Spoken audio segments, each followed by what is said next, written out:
What's up, fight fans from all around the world? Thank you for tuning in to the War Room. I am your host, the Fight Goddess, Chris Baldwin, and I'm here with my co host, Malissa Smith. She is a women's boxing historian, and my boy, Eddie, Mr. Eddie Goldman. We call him the Conscious of Combat Sports. Welcome back to the show, guys. What's up? How you guys doing today? I'm doing right. good. How is everybody? Yeah, Eddie, I know you've been down and out for a minute, but welcome back to the show. I should have worn my Yankees hat in your honor. Thank you. Sorry about that, but It's only if they re-sign Aaron Judge. yeah, it's good to have you guys back. But look, folks, we are going to be talking the Women's International Boxing Hall of Fame because Melissa went to that event. She actually, you actually introduced 16 of the inductees. Is that right? Yeah, actually, yeah, the full list of The full 2022 list. inductees and So also two inductees that, had missed prior years. So it was quite an that event. it is. I love to see that this sport is growing. Women's boxing is growing. Sue Fox, hats off to you for everything. We'd love to get you on the show, by the way. So if you could get her on the show, let's get her on the You show, got her. Melissa. So let's talk about the Hall of Fame and how that went. And I know you definitely wrote a blog about it, so you guys got to check her blog out at girlboxing.org because she's a fantastic writer. So fill us in on what happened at the Well, Vegas. this was the International Women's Boxing Hall of Fame was the brainchild of Sue Tiger Lily Fox, Tiger Lily Fox, who was a true pioneer boxer back in the late 70s. She started out doing karate in Portland, Oregon, and then went on to do. She started competing in karate, and then she heard about a female bout in Las Vegas. She said, I'm doing it. I'm doing this. I'm doing this. And she became a professional boxer. So 20 years ago, or a little more than 20 years ago, she started the Women's Boxing Archive Network, which was at that time the only resource for women's boxing on the internet. Yeah, I've been following them back yeah, when we used to call it the World Wide Web. That's how long right. she's had that site. And WBAN. she was an extraordinary powerhouse for creating community among female fighters who didn't even know that they had boxing sisters. So out of all of that, she created the International Women's Boxing Hall of Fame. I have the honor of being on the board and have been a board member since it first started in 2014. This was our 9th year on October 22nd, 2022. And we were in Las Vegas for our 2nd year at the Orleans Casino in Las Vegas, which just parenthetically has its own history of women's boxing because they used to have all female bouts all the time. Really? When they showed boxing at at the their Orleans arena. Casino? Yeah, and there've been all female cards, and a couple of the fighters who we honored had actually fought at the Orleans back in the day, so that was kind of cool. That is pretty cool. So this year, as I said, was our 2nd year in Vegas, which we really felt the embrace of the community. We sold it out. We were in a much bigger room. We had over 300 guests. As I said, there wasn't a seat to be had. So that was absolutely fantastic. And we had Al Bernstein, who was one of our keynote speakers. So that was really fantastic. All right, and Al, thank you for your support. Yes, and he gave a really great speech on how women's boxing has grown, and I have to say he really demonstrated how much he really supports the sport, how much he knows about the sport, how many fights he's called from back in the day when the women were actually on the air in the 90s and the aughts before that suddenly like disappeared, and we're reinventing history like reinventing the wheel. So this year we had 16 inductees to the 2020 Hall of Fame. Folks you may know, like you may have heard of, like Susie Kantikian, brilliant boxer out of Germany, and Tori Nelson, who was a really only recently retired, and has fought the likes of Claressa Shields. So she's actually more of mine. But we also honored Corey Weber, who boxed in the 70s and 80s. Then she stopped boxing. That family came back in the 90s. Her last fight was at Madison Square Garden. I mean, just extraordinary that we were able to honor her, and the likes of Ava Jones Young, Margaret Sidoroff, and then we, as I said, Tracy Bird, who was a fantastic fighter, and then we honored her mother, Rose Bird. By the way, we're talking Bird, the Bird boxing family. So Chris Bird, like this is a serious boxing family. And we honored her because she was one of the first women to ever corner. She was the first woman to ever corner a fight, which was her son in when he fought Vladimir Klitschko. So that was really awesome to honor her. Delia Gonzalez, Elisa Olsen. Elisa Olsen, folks out in California may know because she's very involved in the Beautiful Brawlers program and coaches amateur women alongside Martha Salazar. That's her way of paying things forward. It was, for me, such an honor to meet her. I was just like fangirl. I was total fangirl with Tori Nelson too. I was like, oh my God. Christy Martin was there, so that was really cool. We honored who else?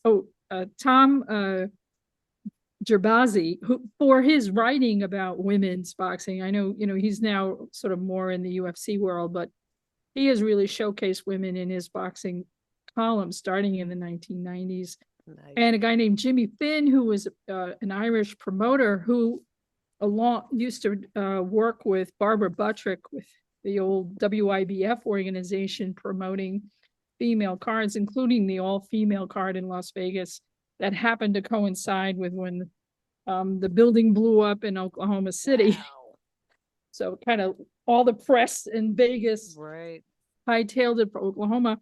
And also the first real in 1994, the first real all-female card in the UK, which was not at the O2, but actually at the York Theatre in London in 1994. So amazing history. It was just, a real love fest. And look, it's fantastic that the International Boxing Hall of Fame in Canastota has started to recognize the brilliance of female fighters since 2020. We've had 3 classes. We'll have our 4th next year in 2023. It's fantastic that when you go to regional and local halls of fame, women are honored as they should be.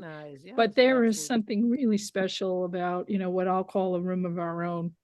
The camaraderie, the sisterhood, the sense of just belonging and sharing, and the stories. Oh my God, the stories these women are telling about crazy little venues they fought in, and the crazy fight cards they were on, and weird promoters, and the strangest things that they've had to experience. That sounds like another book right there. Yeah. And it was just such an honor to be there. And I felt so honored, being able to read out the names and write up a script to kind of highlight, in 2 or 3 sentences that something that encapsulate what their careers were about. So we had folks from WBC there. Jill Diamond represented WBC. They were a sponsor of the event alongside other organizations like Girls Gonna Box out of Toronto, and Jill Morley, who wrote the brilliant film Fight Like a Girl. She is our cinematographer. She did photograph the event and has put together some really nice videos that folks can watch on YouTube on the WBAN YouTube channel.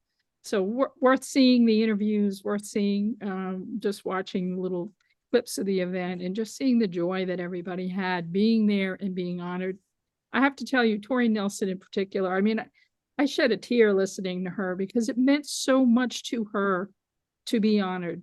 Right. I don't know that she ever makes it in Canastota, but to be honored by her peers, which is essentially what this is all about. Because the thing about the International Women's Boxing Hall of Fame is that anyone can submit a name. It's not just a rarefied committee. Okay. People represent and people recommend their peers, the people they love in the game. And that's who we vote on, not who a rarefied committee says should do it. But anybody from the outside, it's an open voting system. And then the board gets to vote, plus a whole a slew of other folks who are from across the boxing world. And we get to vote on those names, but anybody can recommend anyone to be on. And what's the criteria? I honored. mean, what are you looking for? Well, we're looking for nominations? former boxers, and then we also have non-boxing categories for boxing journalists who've made an impact on the sport. This year, we honored Rose Trentman. She was the first female commissioner in New York State and had a remarkable tenure. Wow. And in fact, Randy Gordon, who everybody knows as the commish, he's all over social media and has a radio show with Jerry Cooney. He gave a beautiful tribute, which we played on video of her tenure as a commissioner in New York State for boxing, and had a remarkable impact on the sport. So we honor folks like that. We also had a Lifetime Achievement Award this year. We gave it to Bonnie Canino, who's, I can't think of a more deserving person. And then we have, special honorariums that we give out. Eddie Montalvo, who was a long-term member of our board, retired from the board, so we honored him with a special award. And it's just a lovely event to go to and to support. And I feel really proud of being involved with it. And I know we're starting to do our planning for next year, which will be the 10th anniversure. We're going to try to make it a really big Look, deal. It is happy hour. We're going to toast it up to that one. That's right. Exactly. Happy hour. Happy hour. Here's to women in boxing. Cheers to the women. You guys keep rocking the house, rocking that ring, baby. Rocking the ring.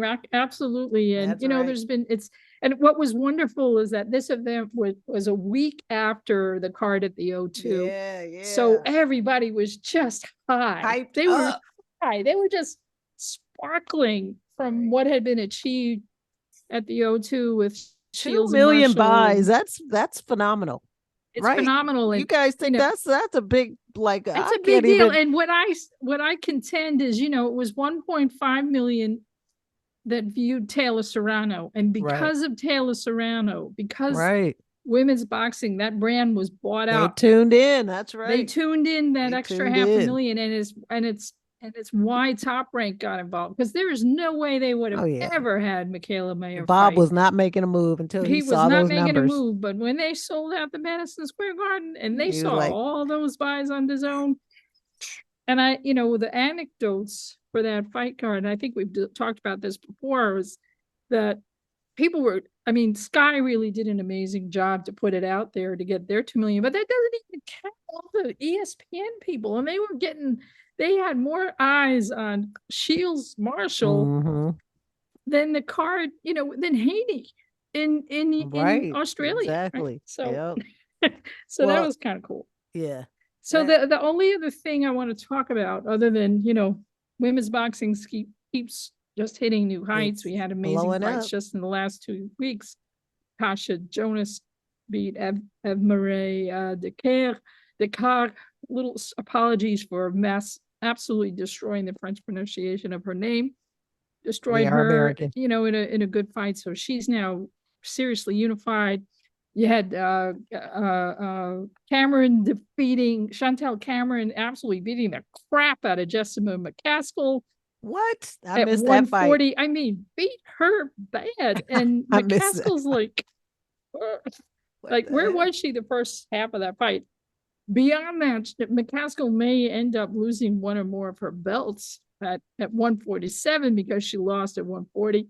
So lots and lots and lots of stuff. But the big news too is WBC has been having their annual conference, their convention. Right. And one of the things that came out of that was they have now mandated that any fight card that has a WBC title fight on it must have a female bout. It doesn't have to be a title bout, but it has to have a female bout. That's right. Hey, talk about it. Be about it. BC Premium Boxing All right, Champions. Mauricio. Way to go, Mauricio. Way to go, Mauricio. But hey, what's PBC going to do now? They've been refusing to put women on their cards for years. They are missing out. It's a terrible business decision. That's all I know. Al. And so they're, what are they going to do?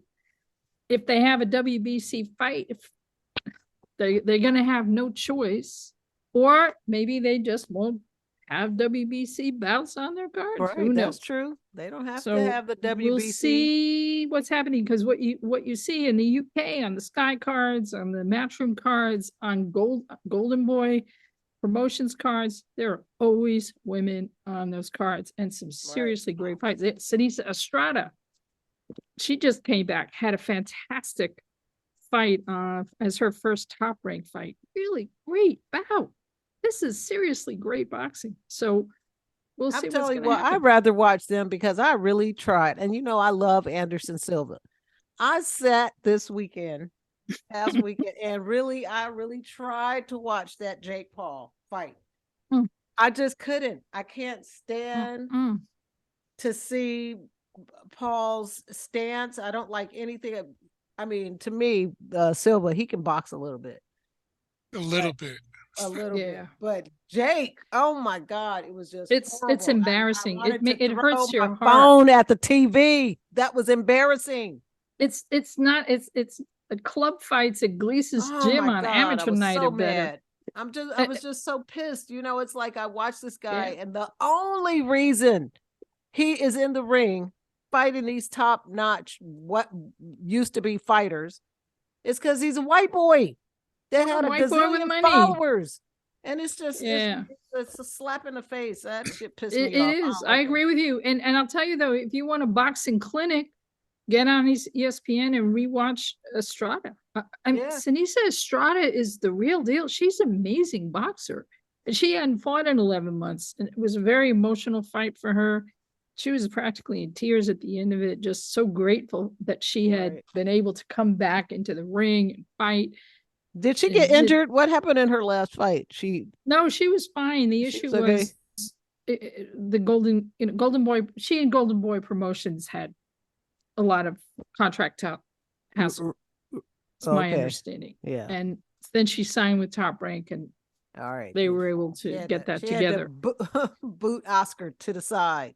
She had to boot Oscar to the side. So, but meanwhile, they're showing a lot of great fights out of Mexico and Central America and so on. And Marlon Estrada's fighting, they had.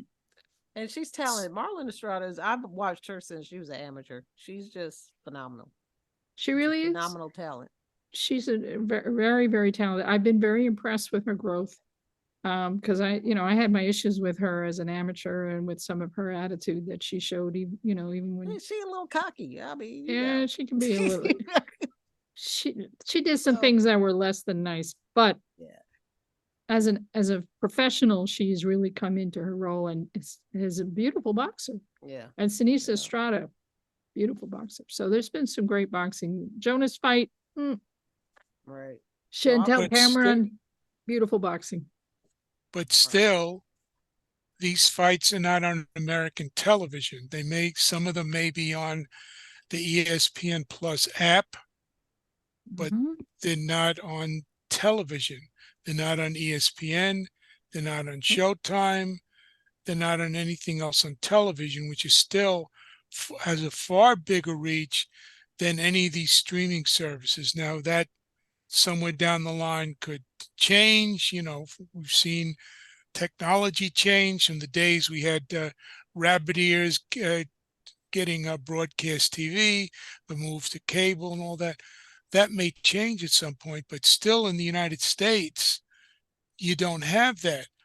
And the reason that they're giving this attention to these clown fights, first of all, they're going after a largely white, right-wing UFC type audience, because this Jake Paul guy, he's fighting mostly retired UFC guys who can't box. Some of them are wrestlers.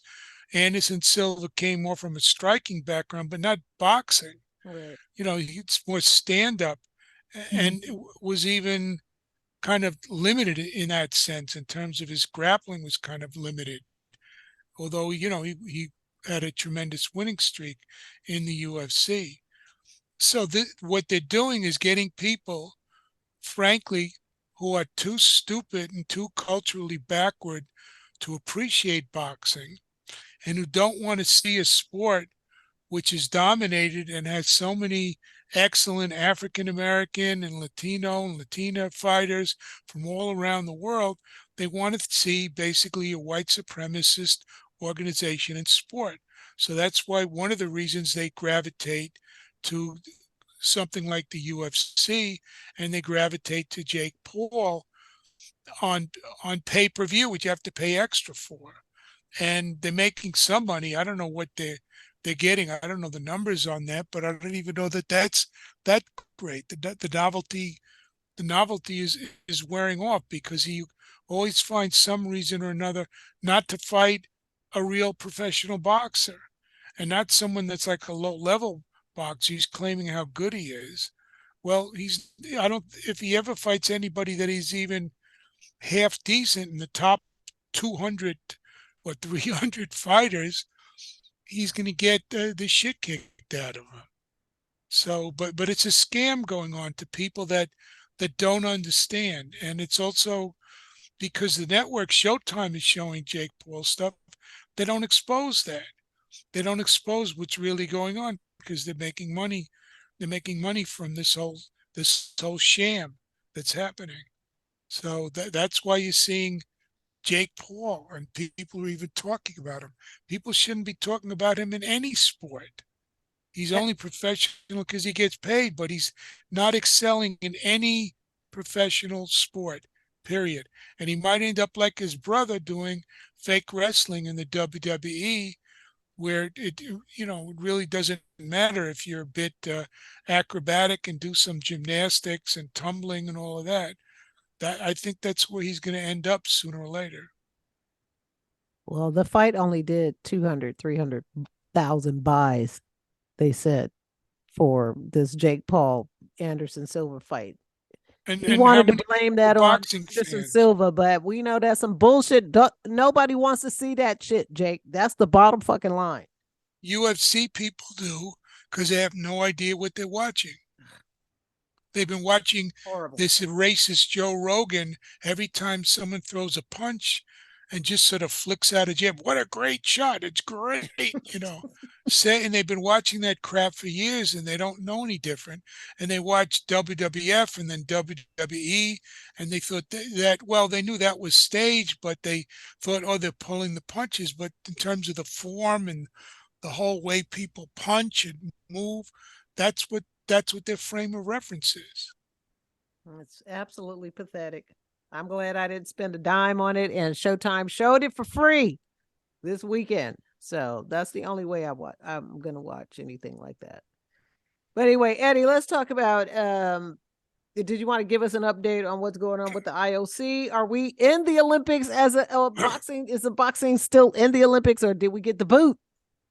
Well, that's probably coming in December. They have an executive board meeting where they're going to announce more of their evaluation of what the IBA, the former Olympic Boxing Federation, has done. It really doesn't look good for them because all the Russian-led IBA does is insult the IBA leadership, and they bring people around. And that's not the way that you're going to win over their hearts. They still have Gazprom as their main sponsor. I don't know when that runs out. They're bringing back boxers from Russia and Belarus, while the IC recommendation is, while Russia's aggression is going on against Ukraine, to not allow them to compete under their own uh, name of the country and flag. Uh, Really not even to allow them to compete as neutrals, although some federations are bringing them in as neutrals.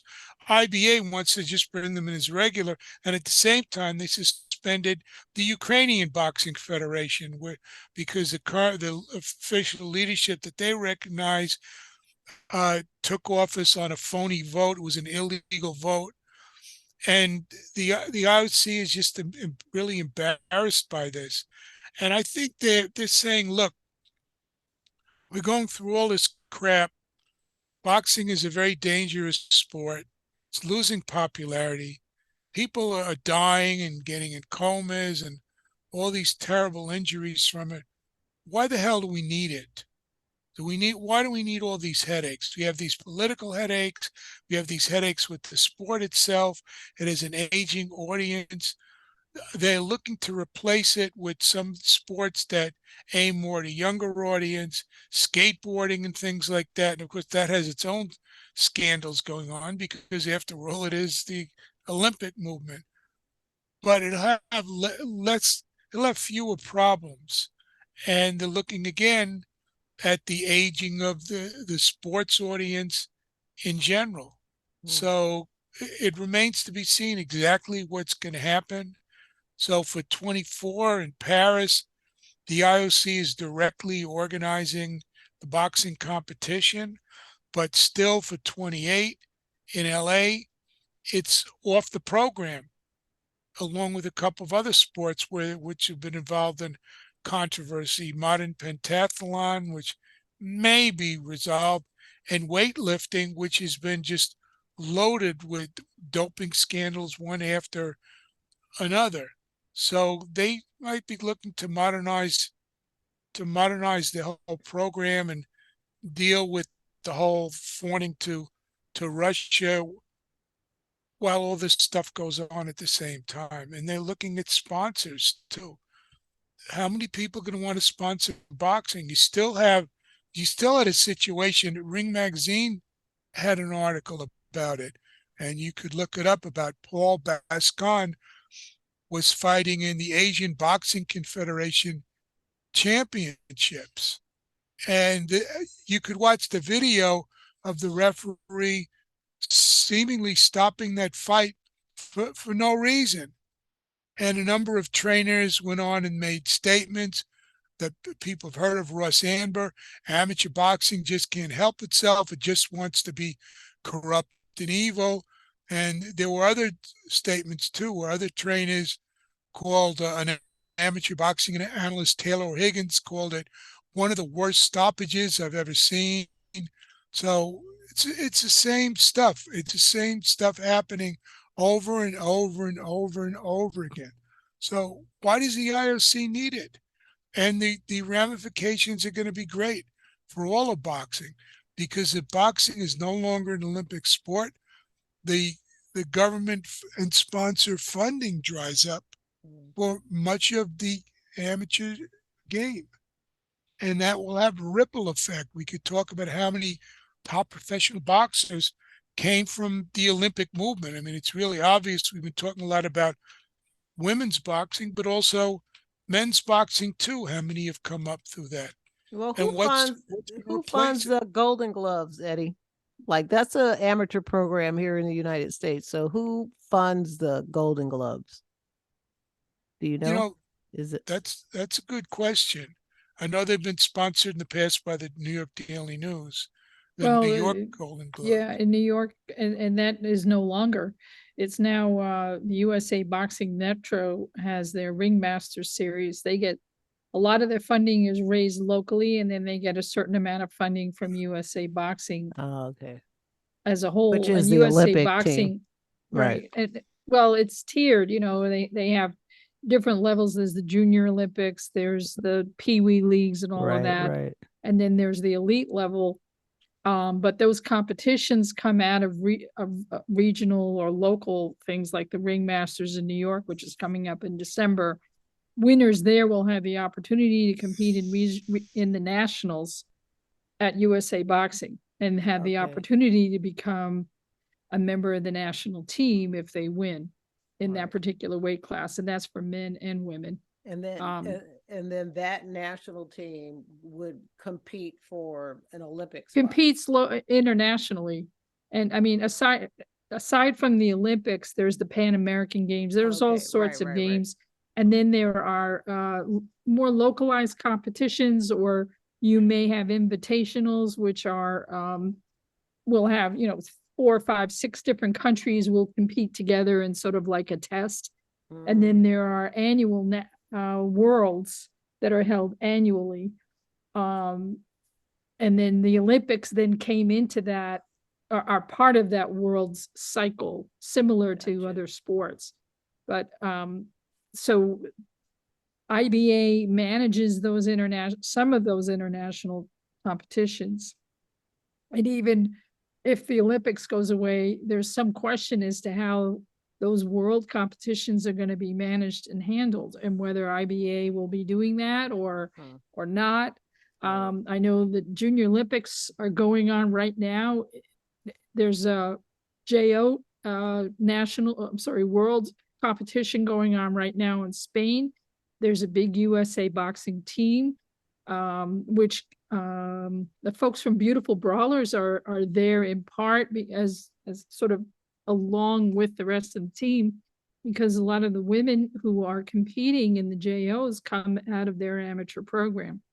Their program in particular, again, raises funds locally, but they also get grants from WBC, which does a lot of support under the cover for a lot of different amateur programs. And once they're in a national, are competing at that level, there's money that's kicked in to support the team members in their competitions from the National USA Boxing Organization. But the local organizations also have to do fundraising and find funding to support those efforts. Because it's expensive. I mean, it's not a cheap sport. Very expensive, because you're also paying for coaches and trainers. Right. They have to be certified by USA Boxing and so on. Insurance is huge. Even just to have a local fight, you've got to have, there are refs and judges that have to be certified. You have to have medical personnel. You have to have ambulances there. You got to have a doctor at the fights. I mean, this is not cheap stuff. So it needs a lot of support. I mean, certainly at the local level, if I use New York City as an example, they are, whether or not the Olympics are there is less of an issue, because they self-fund to a certain amount through the fundraising that they do locally.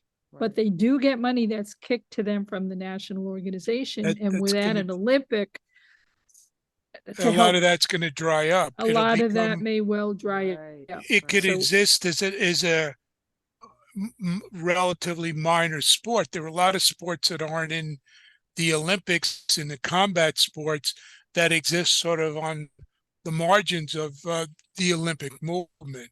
So, but, I mean, you know, there's jiu-jitsu and sambo and all sorts of different combat sports. But my understanding was it's been about 10 years since I worked with what was then FILA, the International Wrestling Federation.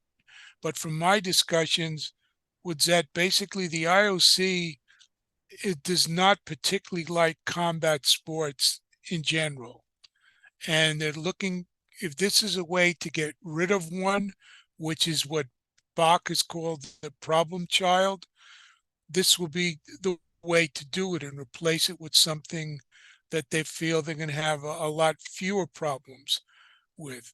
And the other thing is going to happen if in next year the IOC says, all right, no boxing in 2028. What's that going to do to all these different boxing federations around the world? We've already seen hints that this could lead, so not even hints, but almost saying this is going to lead to a split, because you have Boris van der Vorst and people like that, who's of the Dutch Boxing Federation, of the Common Cause Alliance, saying we want to support Olympic boxing with or without IBA. And IBA says we're looking at doing IBA boxing, not Olympic boxing. So this whole thing could fracture all over the place, and I don't think it's going to be put together that quickly. You could have, as you said, more intervention from some of the professional sanctioning bodies, particularly WBC and WBA, which run their own amateur events. But again, you're going into an area where people are not working together. You'd have to sort of put everything back together again, like put Humpty Dumpty back together again. Yeah, and you're going to run into a lot of rules issues, because, you know, a lot of the rules flow out of, well, what was AIBA or IBA, in terms of into the national elite organizations, country to country, because those fighters have to be prepared to compete in international competitions. So they flow through those rules. Without a governing body, those rules are going to change as well. And it's inevitable that they're going to change. And that's going to make it even more difficult to have competitions. The judging may change. Judging paradigms will change. Refereeing will change. This is just rife for issues, and whether or not an organization that has really had to work very hard to clear itself of a lot of corruption and a lot of incompetence, such as USA Boxing, is going to be under tremendous pressure, because they're not going to. How are they going to get funding out of the National Olympic Committee if it's no longer an Olympic sport? Right. And certainly some of their funding is going to flow through that. So, and how do they become self-sustaining? It's going to be really difficult, and the ability for them to support their champions, even in the Olympic Center in Colorado. I mean, that will be called into question. If there's no more Olympics, how are they in the Olympic Center? Right. How are you going to justify being at the Olympic Center? Exactly. Right. And the only way it'll get back in the Olympics is if there's a large enough international federation that replaces IBA. That's not going to happen overnight.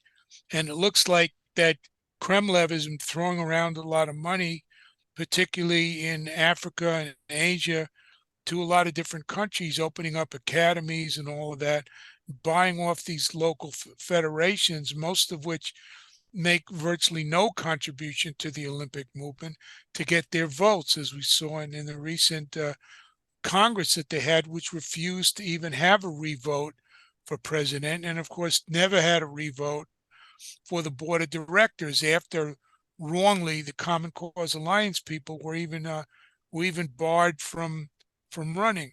So it'll take a while to go on. The IOC is going to say, look, you got one sport, we want one federation doing it, and we'll recognize one federation. And if it's not IBA, it's going to have to be something else. And like I said, that's not going to happen overnight. And with all the different competing factions that we know of, who's going to pull that together?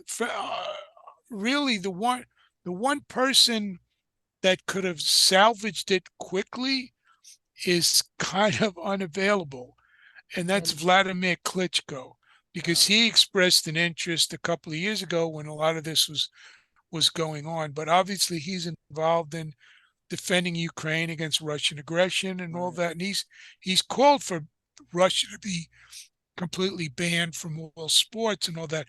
But to play an active, it would be difficult to see how he could play an active role in leading, not just supporting, but leading the creation of a new international federation. He has so much respect around the world. And even if he did, there are these these pro-Russian countries. Are they going to go along with that? So it's complicated, and it does not. The only thing could save the IBA is if Thomas Bach and they blink and they basically sell out to Russia. And if they do that, they'll disgrace themselves. In addition, we don't know what's going to happen with that. I wouldn't trust them on this. So we'll see. So there's a lot going to be decided within the next year. But I think after the December executive board meeting, we'll have a little bit better idea of what they're planning to do. Right. Yeah. Melissa, anything you want to add to that? No, I'm good. Thank you. All right, folks. You got to tune in, and because this saga is not going to continue, it's not going to end anytime soon. And we're hoping that there is a new federation. I'm hoping Boris puts a federation together. I know Klitschko can't do it right now, but something needs to happen in the international boxing community.